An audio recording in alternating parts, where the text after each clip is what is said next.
Jadi kalau ditanya hasilnya dengan segala perubahan yang kita lakukan dan usianya muda, hasilnya masuk final baik. Tapi maunya juara. Tolak ukurnya bukan di Brunei, pertandingan berikutnya yang harus menjadi tolak ukur. Dan terlihat bagaimana ball positionnya sudah bagus, tapi serangan-serangan di dalamnya finishingnya belum ada. Coach Gerald dan tim kepelatihan belajar juga, welcome to Asia. Welcome to Asia Tenggara, ini bukan Eropa. Mungkin kalau di Eropa nggak ada yang susun-susun itu. Ketika mereka mengusulkan 11-8 pemain main, kita dari PSSI nggak bisa. Kita mendukung namanya pembinaan pemain lokal. Yang aturan U23 kita kunci, U21 kita kunci, ya di Liga 2, dan kita nggak mau 8, kita mau 7. Kita harus terbuka sama kritik. Ya, tapi yang saya bilang, kritik yang memang benar, kritik itu ada fakta dan data, bukan bully. 3 episode saya tandang ke tempat beliau. Kali ini sebuah kehormatan Liputan Sport bisa kehadiran Ketua Umum PSSI Pak Erick Thohir. Pak Erick, gimana? selamat pagi Pak. Sehat? Sehat? Pak? Sehat Pak. Sehat. Apa kabar Pak? Baik ya? Baik. Pak, selain kabar Pak Erick, saya pengen tahu, mungkin teman-teman Liputan Sport juga pengen tahu gimana Pak kabar teman-teman pemain timnas setelah kemarin perjuangan di ASEAN U23, udah sempat ketemu Pak? Intinya saya bicara sama mereka, sekarang mereka balik ke klub, mereka tolong jaga recovery, siapkan juga transisi ke klub, ya, supaya waktu di klub mereka bisa menjaga performance dan kondisi. Karena nanti kan di bulan September mereka akan dipanggil lagi untuk kejuaraan AFC U23. Nah ini kan waktu yang sebenarnya juga tidak lama. Mepet ya Pak? Iya, Liga kan udah mulai Agustus 8.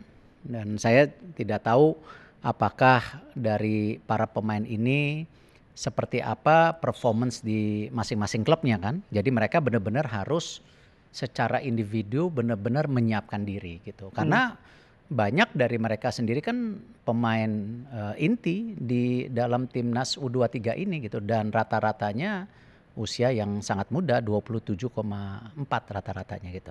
Artinya kemarin itu bukan akhir segalanya, tapi mungkin ini awal segalanya ya Pak ya? Karena kan kalau Piala saya Asia ngelihat ini kan konteksnya begini loh, bahwa kan sekarang ini PSSI sedang membangun strata pembangunan tim nasional. Di mana kita menyiapkan U17, U20, U23 dan senior. Nah, U17 kita sudah menuju World Cup, alhamdulillah. Tapi Elite Pro Academy yang U17 tahun depannya pun udah disiapkan sekarang. Artinya ini jangan dilihat sepotong-sepotong gitu. Nah sama, kenapa kita menyiapkan 27,4 ya? Karena tadi ini juga umur bisa dipakai buat SEA Games.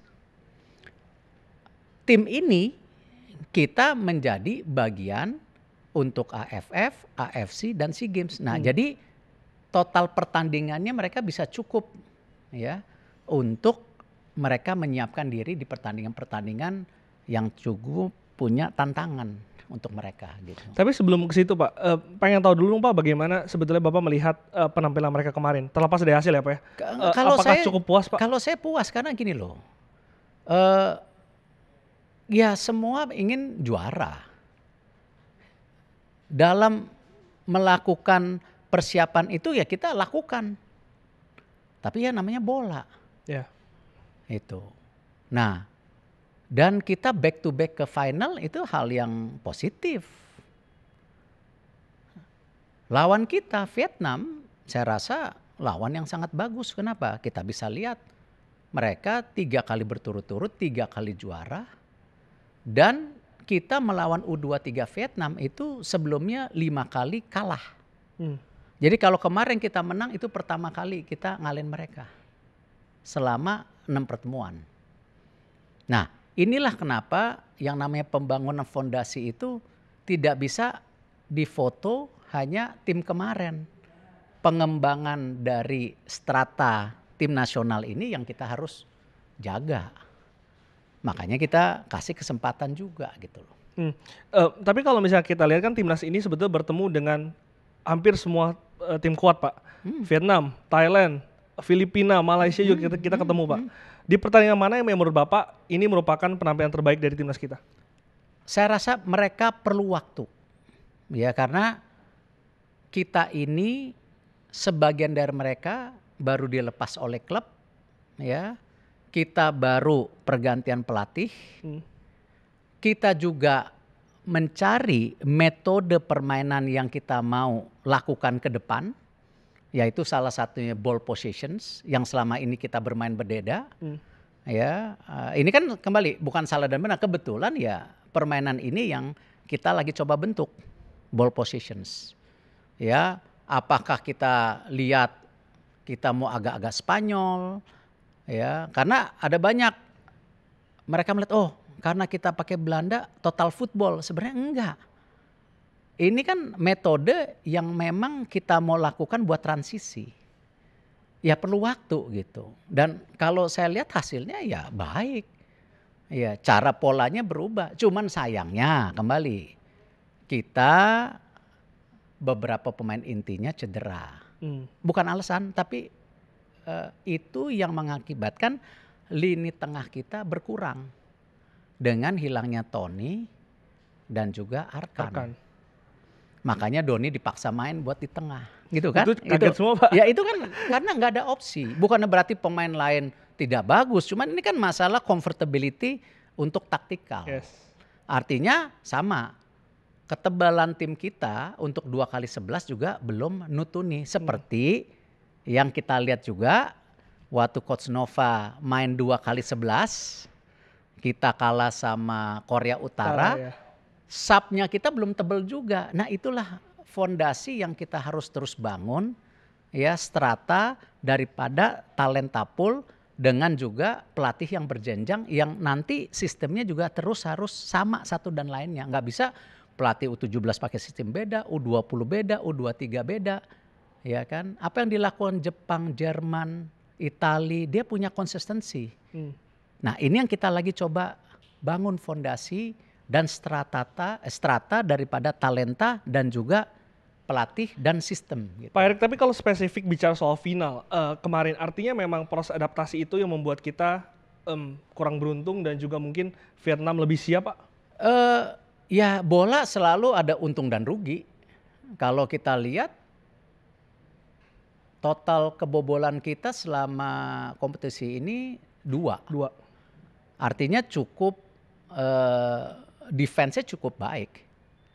Serangan kita waktu lawan Brunei luar biasa. Tapi kan saya bilang tolak ukurnya bukan di Brunei. Pertandingan berikutnya yang harus menjadi tolak ukur. Dan terlihat bagaimana ball positionnya sudah bagus. Tapi serangan-serangan di dalamnya finishingnya belum ada. Final pass-nya kurang. Iya, ya itu yang memang harus diperbaikin ke depan. Perlu waktu gitu.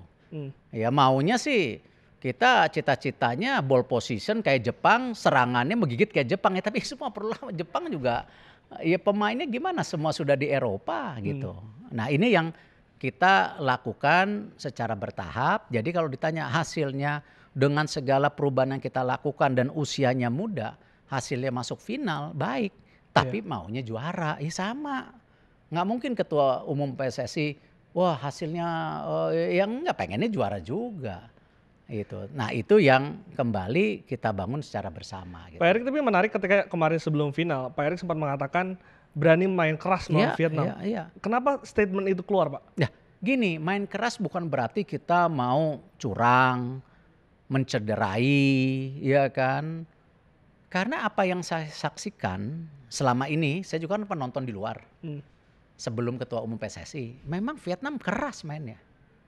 Saya trauma Evan Dimas, ya waktu SEA Games itu. Iya kan, ingat trauma Evan Dimas, gitu. Lalu saya saksikan lagi sebagai ketua umum di Thailand final, pemain kita disikut, pemain kita Nah ini kan saya ingin memastikan pemain kita jangan sampai tadi ketika dikerasin dia langsung nggak bisa main. Apalagi kita tuan rumah, mesti kasih lihat dong kita tuan rumah. Tapi bukan buat mencederai, kita harus fair. Gitu. Itu yang, nah sayangnya tadi ya kita tidak bisa konsentrasi 90 menit, ada gol yang ya kalau bilang golnya bagus banget kan enggak gitu. Peluangnya Karena cuma 2 juga ya Vietnam dan Mas sebetulnya. karena kita lengah di situ Ya. gitu. Nah ini yang saya rasa ya itulah keberuntungan. Kalau overall ya saya lihat ya kita bisa mengimbangi dengan tim Vietnam yang mungkin latihannya jauh lebih lama dari kita. Ya dan beberapa pemainnya juga sudah main di senior. Salah satu pemainnya kalau nggak salah yang ngegolin di Piala Asia kemarin. Nomor berapa ya saya lupa, nomor 7 atau nomor berapa. Yang 7 main bagus sih Pak. Iya itu ngegolin di senior. Jadi ya ini yang kita harus terus konsisten dan bangun gitu. Pak Erik, tapi kemarin salah satu masukan juga untuk timnas kita Pak, setelah ketinggalan adalah cara mereka merespon. Dan terlihat Vietnam ini bisa mengendalikan emosinya, bisa memancing emosi kita. Bahkan pelatihnya pun kemarin ikut-ikutan tuh Pak ketika Robby Darwish ingin melempar bola. Ya. Bapak bagaimana melihat Ya reaksi saya pemain kecewa. kita? Kan kalau saya berprinsip sebagai PSSI kita jadi tuan rumah yang baik. Kenapa kita juga mengingatkan ke AFF? Kok nggak ada VAR? Itu salah satu kita mau juga kasih lihat kita tuan pakai VAR di final. Ya itu salah satunya gitu. Tapi kalau tadi pihak Vietnam melakukan hal-hal itu ya saya sih ya kecewa ngelihatnya. Ya tapi itu X faktor yang kita harus belajar. Tapi apakah kita harus melakukan cara-cara permainan seperti itu ya itu kayaknya bukan ciri khas bangsa kita. Kita harus menjadi bangsa yang fair dan fight untuk hasil yang baik. Bukan dengan segala cara ya hasilnya baik. Saya nggak tahu kalau di lapangannya oke, namanya permainan. Cuman kalau di luar lapangan ya pemain kita ditutupin ya terus botolnya ditaro-taro apa segala menurut saya ya bukan Indonesia lah. Kalau Vietnam mau pakai cara itu ya biarkan aja. Dan ternyata itu viral di mana-mana. Kalau saya sih malu.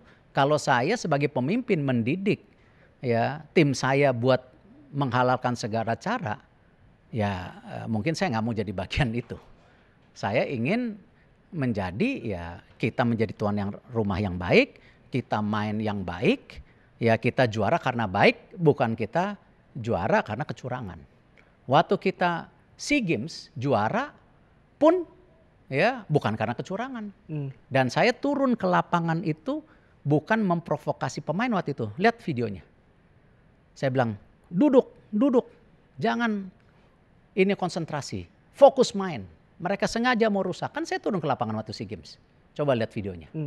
Dan akhirnya kita bisa balik. Gitu. Nah sayangnya kemarin saya nggak bisa turun karena keadaannya nggak chaos, saya nggak bisa tiba-tiba turun ke lapangan gitu kan aneh. Tapi gitu gimana loh. Bapak melihat respon pemain kemarin Pak setelah provokasi dari Vietnam? Apakah Ya pemain sayangnya sudah terpancing. ya, Iya dan itu yang saya harapkan juga Coach Gerald dan tim kepelatihan belajar juga welcome to Asia. Welcome to Asia Tenggara, ini bukan Eropa. Mungkin kalau di Eropa nggak ada yang susun-susun itu, terus ada yang bawa anduk gitu-gitu, ya kan? Nah, saya nggak tahu. Saya kembali nggak mau menyalahkan wasit atau panitia. Ya mestinya dari wasit apa segala, ya mestinya bisa melihat lebih teliti kejadian-kejadian itu gitu. Ya tapi ya kembali kalau saya diminta untuk melakukan itu saya nggak mau. Karena saya punya dedikasi, saya punya prinsip ya bahwa permainan sepak bola itu ya mesti fair. Pak Erik, ngomongin soal Coach Gerald, ini kan kalau kita ngomongin pelatih bagus itu kita lihat dari cara merespon situasi.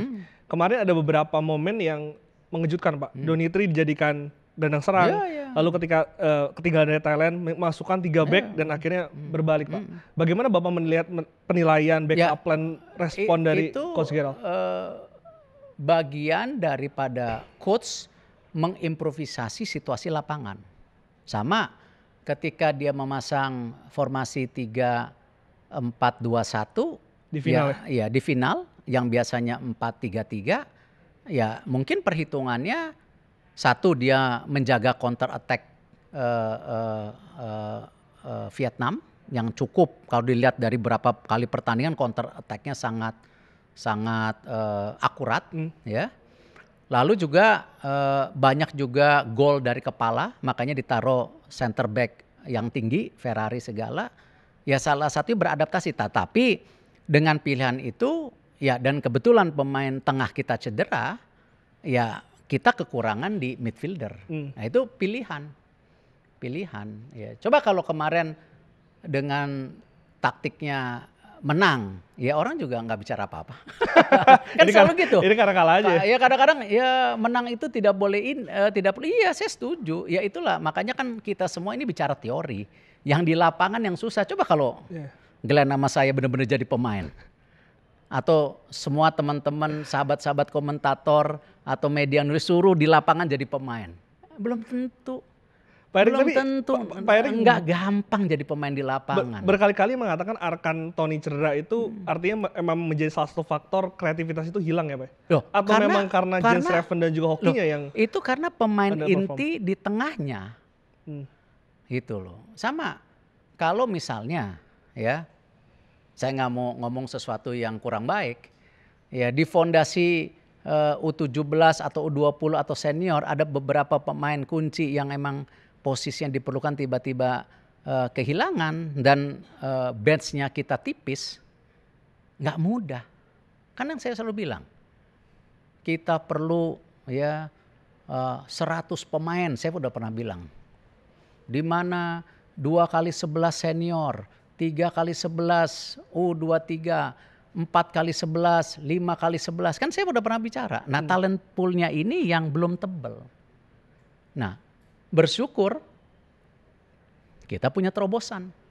Apa itu? Lah, kita mungkin salah satu liga di dunia, ya maksudnya PSSI.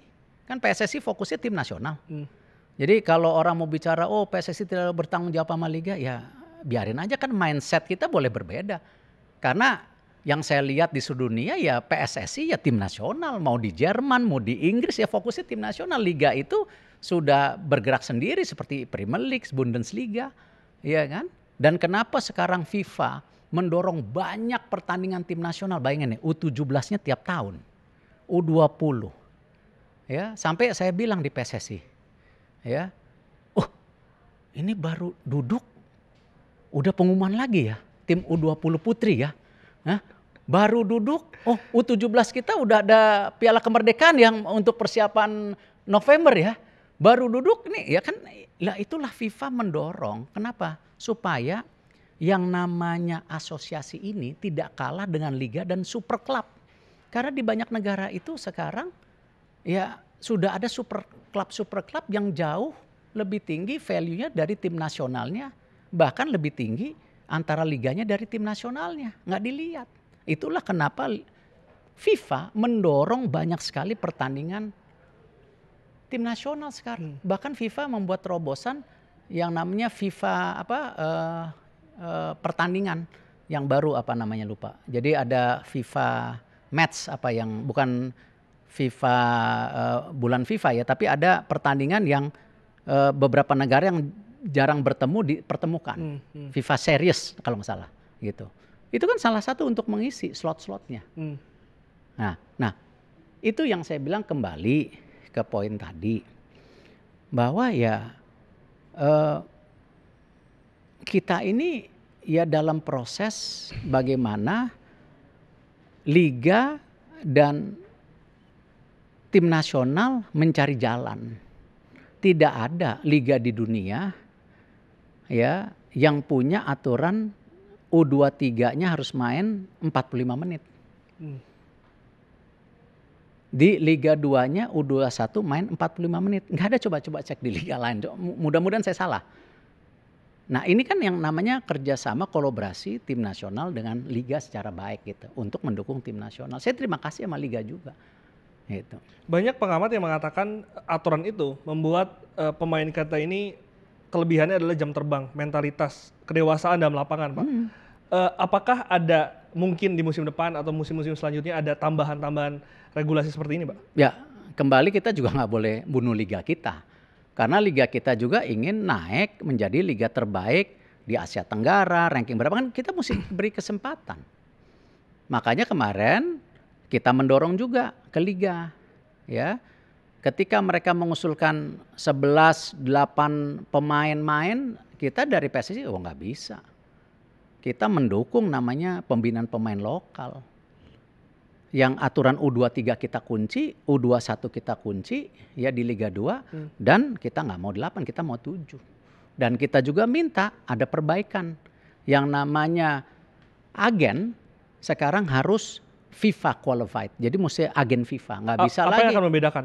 Loh, kalau agen yang standar FIFA, dia nggak bisa bohong-bohongan pemain dari Liga 4 negara titik-titik dicap ya jadi klub Liga 3. Akhirnya kita dapat kualitas pemain asing yang seperti apa. Nah ini kita dorong liga. Jadi pembersihan agen juga kita lakukan minta liga. Karena ini Dan kita juga minta di surat saya ke liga bahwa standar ya hitungan pemain asing di 2027 mesti ada hitungan standar qualified pemain asing. Di Inggris ada, di Italia ada, ya kan? Di Jepang ada, di Indonesia harus ada. Tapi kan ini kan bertahap, nggak bisa liga ini ya kemarin sudah nurutin FIFA Matchday berhenti. FIFA Matchday berhenti 4 hari sebelum FIFA Matchday. Udah nurut U23, U21, udah nurut ada VAR Liga 1, sekarang VAR Liga 2 udah luar biasa loh liga kita. Ya. Tapi kalau saya tuntut terus akhirnya juga liga tidak berkembang ya nggak boleh juga. Nah makanya saya coba membalance kepentingan tim nasional sebagai PSSI yang memang fokusnya di situ, tapi jalan seiring dengan liga ya supaya liganya juga tetap berkembang tapi compromise. Nah tapi kita juga sebagai regulator ya kan itu kita dorong pelan-pelan liga standar ini naikin ya standar. Nah oke. Gitu kan nggak mungkin yang namanya transformasi itu dilakukan dalam 6 bulan atau setahun ya kan ini sepak bola kita sudah lama tidak ditransformasi gitu. Karena kemarin kritikannya Pak ketika jumlah pemain asing itu muncul adalah soal kualitas pemain asingnya ya. Sebetulnya kan nggak masalah di berapa banyak PSSI tapi ada kualitasnya itu Pak itu yang kita dorong agennya tahun ini harus agen FIFA di 2027 kualitasnya harus lebih baik gitu nanti kita review ya. Oh saya pengen punya aturan di liga karena kita perlu penyerang. Semua klub di liga nggak boleh ada penyerang asing. Tapi aturannya nggak ada di dunia. Saya gimana tuh?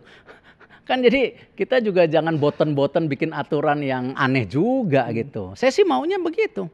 Kan saya lihat statistik. Oh kebanyakan mau Liga 2 atau Liga 1 selalu cari kiper, center back, midfielder, penyerang. Ya, struktur tim Pak itu. Akhirnya apa? Lapangan tengah kita kurang. Betul nggak? Penyerang kita kurang. Ini terjadi kita lihat.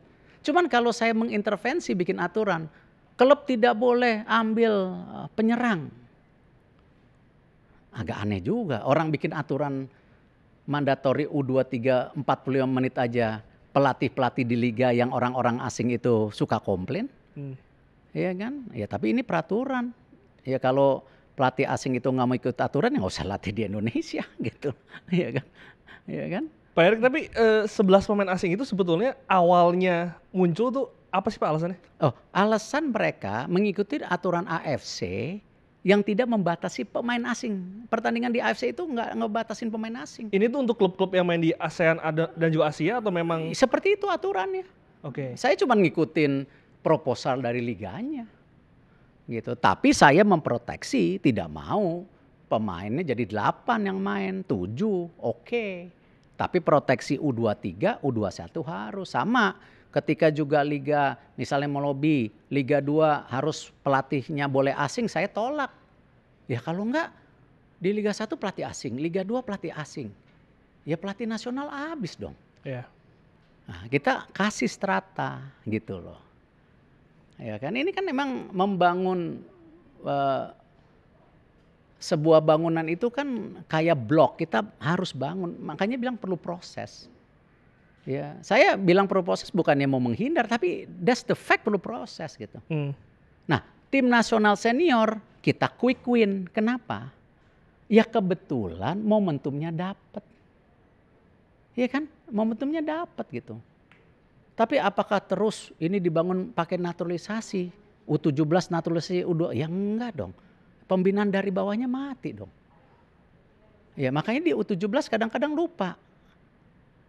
Dibilang Matthew Baker, bukan Matthew Baker, paspor Indonesia. Dan Masih kita bisa milih ya Pak ya?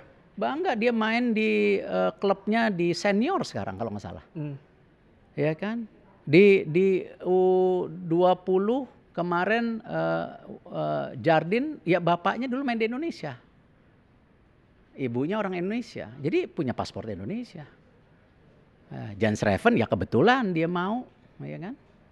Jadi kembali ya kalau senior ya memang gimana, UAE 8 pemain Brazil, coba cek. Qatar, emang orang Qatar. Ya kan? Jadi itu belum pernah dilakukan tim-tim lain ya Pak ya? Ya, tapi tanpa membunuh tadi regenerasi talent pool. Makanya tadi kita lagi bangun strata kepelatihan. Ya, Patrick dikontrak 2 tahun. Patrick bantu Gerald, kontrak 2 tahun. Ya, Gerald dibantu Frank, kontrak 2 tahun. Coach Nova, nah ini udah berhasil 17, nanti dia akan naik jadi asisten siapa? Coach Nova nanti mengusulkan pengganti dia siapa, dinilai oleh pelatih-pelatih. Nah, technical director nanti ada. Kan kita juga lagi hiring gitu. Nah, Om Simon apa? Ya tadi memprediksi talent poolnya ada nggak? Ini Om Simon lagi di Bali. Nah ini jadi pertanyaan nih, Om Simon juga katanya diminta mencari pemain, tapi pemain di timnas itu aja Pak. Kita harus terbuka sama kritik. Ya, tapi yang saya bilang, kritik yang memang benar. Kritik itu ada fakta dan data. Bukan bully. Itu yang saya against. Bully, pemain dibully, pelatih dibully, ini dibully. Ya kalau itu sama aja berarti dia ingin merusak tim nasional kita. Bedain loh kritik sama bully. Dan saya nggak takut dihujat ya. Saya udah berapa kali, saya nggak takut dihujat. Mau dihujat tiap hari, di komen saya 10.000, 7.000. Yang penting saya percaya amanah yang diberikan. Ya ketika saya mimpin, ya FIFA percaya, pemerintah percaya, stakeholder, ya kita jalanin itu dulu roadmapnya. Ya kan? Kita jalan, ini strata title-nya. Strata kepelatihannya seperti ini. Sama, strata talent pool-nya seperti itu. Nanti pelan-pelan keisi. Jadi sistem yang sedang dibangun ya Pak ya? Sistem gitu. Ingat saya selalu bilang, tidak ada sesuatu yang continue itu dibangun tanpa 2 hal. Leadership dan sistem. Kalau hanya leadership tanpa sistem, akhirnya apa? Absolute power, absolute korup. Ya. Itu. Kalau hanya sistem dibangun, tidak ada leadershipnya, itu jadi makalah tebel-tebel teori segini. Tapi nggak ada implementasi. Jadi kedua ini harus dibangun. Itu. Kenapa PSSI punya Garuda Academy? Ya karena itu lagi membangun talent pool supaya nanti ngeganti regenerasi. Gitu kan? Nah ini yang kita lakukan. Di tim nasional juga sama yang putri. Kosmoci itu kontraknya Desember. Ya, tapi kita lihat Kosmoci ini networknya di Jepang bagus, ini bagus. Tapi ada kendala. Dia itu mentoring. Begitu ada pemain dari Amerika, Sydney Hopper, Katarina Stalin, ada juga dari pemain Belanda. Ya, saya ngeliat berapa kali. Dia di pinggir lapangan mesti translate, mesti bilang. Iya kan? Saya ngomong, coach, ya mau nggak kontraknya diperpanjang jadi technical advisors? Asisten Anda tetap Akira jadi U19. Ya, nanti yang senior putri kita lihat dulu nih, yang Indonesia gimana, atau nanti kita lihat. Jadi kita bangun strata juga di tim nasional putri gitu. Penggantinya kenapa Coach Joko? Ya, untuk adanya hari itu sekarang itu karena Akiranya kan ya, tim nasional putri belum ada dulu. Ini kan semua orang lupa tim nasional putri seakan-akan udah waduh hebat sekali gitu. Tapi ya mungkin dibuat liga nggak Pak untuk putri? Kan kita udah bilang ke liga. Ya silahkan coba mulai ya kan membuat liga tahun depan pre-season 4 klub yang ada di Jawa. Karena saya waktu kemarin di Piala Pertiwi, saya ngelihat loh, rupanya basis-basis ini oke. Kemarin Persib ada Jawa Barat menang, ada 6-7. Oh, berarti ini bisa cikal bakal. Nah, coba dulu. Ya kan? Jangan sampai tadi Amerika aja bikin liga 3 kali gagal. Juara dunia perempuan loh. Kita ranking berapa perempuannya? Orang kadang-kadang yang putranya aja kita ranking 118, kita lawan yang lebih besar seakan-akan wah ini setara pasti menang. Enggak lah. Tapi nggak boleh pesimis. Itu yang saya bilang ketika U17 kita satu grup sama Brazil. Gimana sama Brazil? Ya siapa tahu seri. Terus masa saya sebagai ketua umum, enggak kamu kayak 5-0 bersyukur. Masa begitu ketua umum ya? Bagus itu kamu mesti fight gitu dong. Ya kalau sama Brazil jauh lah. Tapi masa nggak mau seri? Hah? Ya boleh dong ngarep. Tapi realitanya harus dibangun. Tapi sebetulnya apa harapan dari ketua umum PSSI untuk U17 di Piala Dunia? Loh, tadi saya udah ngomong. Justru yang saya pikirin sekarang elit pro akademinya yang sekarang buat tahun depan lolos Piala Dunia lagi nggak? Kalau yang ini udah 17 masuk udah luar biasa. Ya kan? Terus, oh berarti ketua umum pesimis. Loh, masuk aja udah bersyukur. Tapi kalau nanti di grup tiba-tiba lolos, masa nggak mau? Ya mau lah.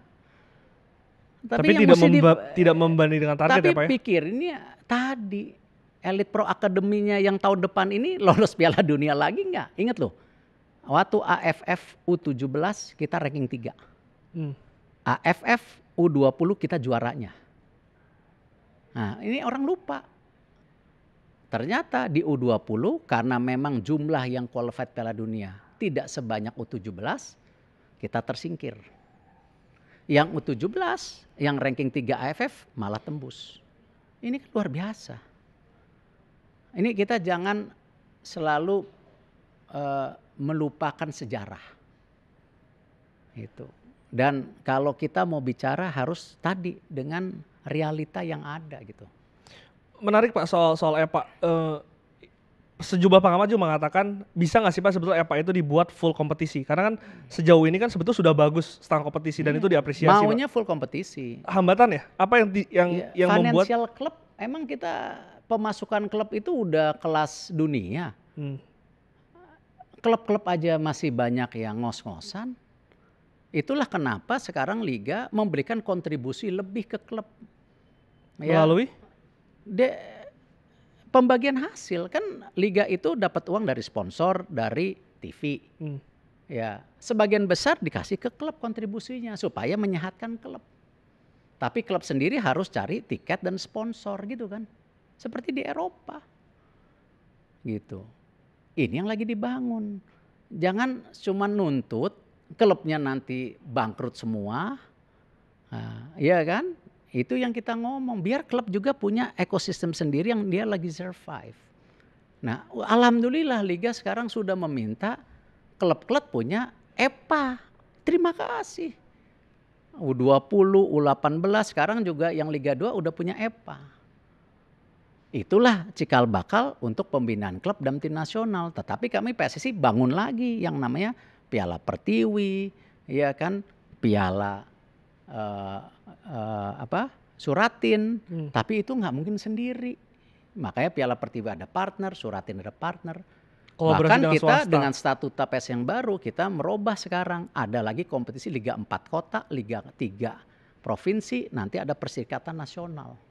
Silakan ada Piala Gubernur, Piala Wali Kota. Kemarin ya Gubernur Jawa Barat sudah komit. Ya, dia akan ambil Piala 3 buat Jawa Barat. Nah, Wali Kota Depok udah komit. Nah, minggu depan saya roadshow ke Pak Pramono Anung, ke Banten, ya, Pak Andra Soni, ya. Nanti kita, jadi sepak bola ini harus dibangun stakeholder, bukan hanya PSSI. Semuanya harus berjibaku. Gimana soal Asprof Pak? Apakah PSSI mendorong Asprof juga untuk terlibat aktif dalam pembinaan? Karena kan ini kalau kita mau pembinaan, kan bibit kita kan di daerah-daerah. Dengan statut yang baru kan udah jelas. Asprof pemilihan, ya kan? Asprof nanti menunjuk askot supaya kita punya strata kepemimpinan yang kuat.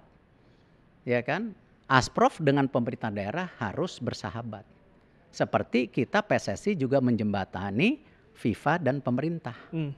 Supaya apa? Jangan PSSI ini akhirnya disuspend aja tiap berapa tahun. Terakhir, ini part senior. Berarti kan akan ada persahabatan di Surabaya ya Pak ya? Melawan dua tim Timur Tengah. Ya, Lebanon dan Kuwait. Tapi kalau pemilihan Surabaya menjadi tempat? Ya, kita memilih Surabaya dan tim Timur Tengah, tadi kan saya udah bilang. Kita melihat ini kan FIFA Match Day. Berarti apa? Semua kompetisi berhenti. Termasuk Surabaya, Persebaya juga berhenti kompetisi. Ya, Jakarta juga berhenti. Nah, cuman kan gini, tim nasional dengan stratanya ya ada U17, ada 20, 23 senior. Ini jangan juga hanya milik Jakarta. Kenapa sekarang U17 kita bawa ke Sumatera Utara? Biar masyarakat Sumatera Utara lihat dong tim nasional.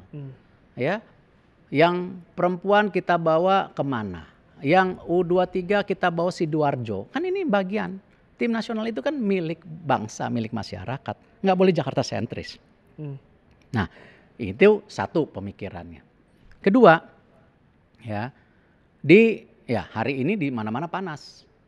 Jakarta panas, kemarin saya dengar di Jepang 39 derajat, ya enggak? Ya. Nah, kita melihat Surabaya ini cukup ya panas dan humid. Nah, kita coba ngelihat momentum itu. Bukan berarti Jakarta nggak panas, ya Surabaya panas. Nah, kita coba mulai beradaptasi. Mungkin jamnya juga akan kita malemin mainnya. Ini belum putus. Itu kan. Nah, sama lawan Timur Tengah supaya mulai adaptasi. Sama kita lawan U17 juga main di Sumut. Salah satunya kan kita undang Afrika Selatan karena lawannya U17 itu ada Zambia dari Afrika. Cuman yang kita belum dapat, pengen lawan Brazil, kita pengen lawan Amerika Latin atau ini belum dapat dari negara Amerika Latinnya sampai hari ini gitu. Nah, ini semua ada perhitungannya. Jadi bukan karena asal ini gitu. Pertanyaan awam Pak, kenapa kalau kita FIFA Match Day nggak pernah kita away? Itu kenapa? Nggak pernah kita main di luar Indonesia. Itu banyak pilihan aja. Putri kita sering di luar negeri. Kalau senior kita, maksudnya putra senior kita? Emang kebetulan pada tertarik main di sini. Mungkin gara-gara kita ngundang Argentina jadi pengen coba di sini. Dan banyak tim-tim itu juga ingin merasakan atmosfer Indonesia. Lihat aja bagaimana banyaknya YouTuber, influencer, orang asing. Kalau tim nasional Indonesia pada datang bikin konten sekarang. Nah, ini kan bagus ya. Ketika kita membangun sepak bola, ini ekonomi sepak bola nasional juga dibangun loh. Bayangkan nanti kalau ya 514 kota ada 25 klub. Itu 12.000 klub di Indonesia. Berapa pelatih yang diperlukan, berapa wasit. Ini yang dengan statuta baru kita bangun. Ya kan?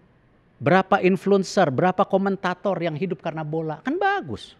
Ini kan lapangan pekerjaan baru gitu. Podcast juga bagus. Podcast juga bagus. Coba kalau kita ngomong bola sekarang, ratingnya tinggi. Ayo coba ngomong yang lain. Artinya kan apa? Ini ekonomi yang bagus. Jadi yang saya pesan tadi, boleh kritik tapi jangan bully. Jaga tim nasional kita. Iya kan? Kita harus protect pemain kita gitu loh. Dan banyak pemain juga yang dulu jadi bintang hilang karena dia tidak kuat pressure. Banyak loh. Banyak. Karena nggak siap. Gitu. Ini yang kita harus hadir. Kenapa juga PSSI punya yayasan PSSI yang membina pemain nasional dan ex nasional, dikasih tadi asuransi kesehatan, ya kan? Yang muda-muda dikasih coaching media apa segala gitu. Ketua Umum PSSI udah main di Liputan Sport. Kalau kalian ada lagi pertanyaan ataupun siapa tokoh yang akan pengen diundang, tulis di kolom komentar. Saya Glenn Joshua, selamat CTV. Oke, thank you. Thank you, Pak Erick.